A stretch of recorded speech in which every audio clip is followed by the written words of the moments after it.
Hi everyone, so you have probably seen my other video talking about the Wave of Light Monk meta on the PTR for season 24 right now. If you haven't, you might want to check it out. It's actually pretty cool meta and very competitive with red runs and firebird runs. And here I've been trying the lashing tail kick monk that works in a very similar way with the Wave of Light monk. Essentially, any Wave of Light build can produce an LTK build at almost similar power level, usually around 5 tiers behind or something like that, because it mostly uses the same basic principles and has just slightly lower legendary item support compared to the Wave of Light monk. The reason why this is suddenly so strong, even though there was no direct buffs to any of those items, is because of the unintended side effects of buffing the Inner's monk with the Crutus boots and the bindings of the lesser gods. So those items synergize with the Rabid strike weapon for the monk that creates a clone that is counted as a mystic ally for both of those items and gets a huge damage benefit when combined with those three items. The Wave of Light monk is already clearing 150 solo at higher end and also getting very close with the sub 2k paragon to 150 on season because of the ethereal items there, making them much more powerful as well. And with LTK you can also do at least 140 or so on the high end. Here I was just trying around a little bit. I was doing 130 with not really any issues, and it can definitely go all the way up there as well if you want to play such a build.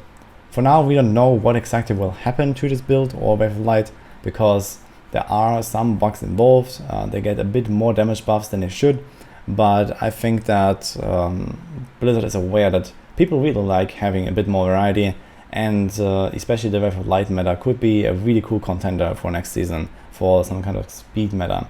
So I would really like them to not completely nerf this to the ground or something, even though it wasn't really intentional. In any case, this lashing tail kick monk here is actually quite fun. You have extremely high attack speed, you have to solve your resource issues a little bit, but it's not that hard with ethereal items on the PTR because there is one weapon that gives you spirit on critical strike.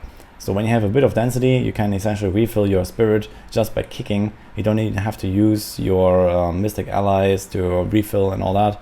On single target, it's not that great of spirit, but it still works, and you can probably optimize this slightly. I just had the setup here. I rolled a few resource items, but it wasn't super crazy, so there's definitely some room for optimization. In any case, it's something to be quite excited about, I think, for the monk. So we have a variety of new builds now. We have some of the old builds that become much stronger, like POJ as well.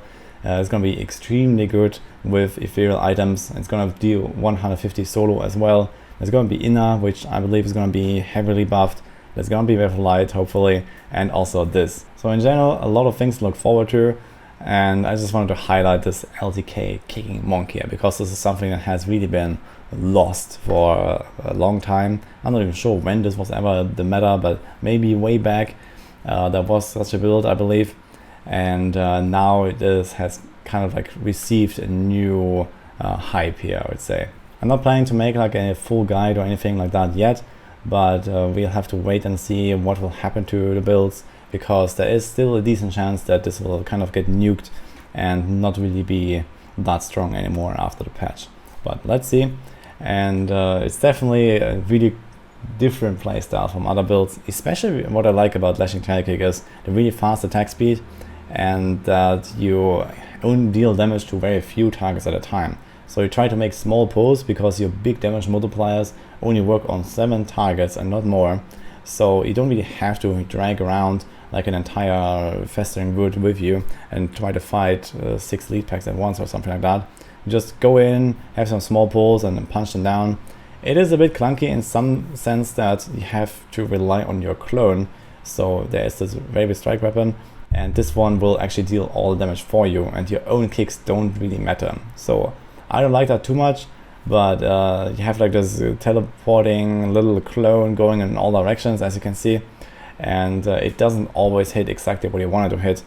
Compared to Wave of Light, there's this kind of an issue here. On Wave of Light, at least, they have a much larger AoE, at least with the fire rune, so it doesn't really affect you that much that the clone is a bit uncontrollable. But here on lashing tail kick, you can definitely notice it sometimes, where especially on single target, it does exactly what you want because there's only one target, but when there's like 10-20 targets, it's gonna hit something somewhere and might not necessarily even hit 7 targets. So yeah, a bit clunky in that sense. In any case, if you ever wanted to be a roundhouse kicking monk, then now is the time. So hop on the PTR, go try it out, and perhaps it's even gonna survive on the live servers. So this could be quite cool to have yet another kind of decent build that people can use on a monk. So it's actually really nice that one of the Tempest Rush builds is gonna get removed, even though personally I really enjoyed Elite Tempest Rush.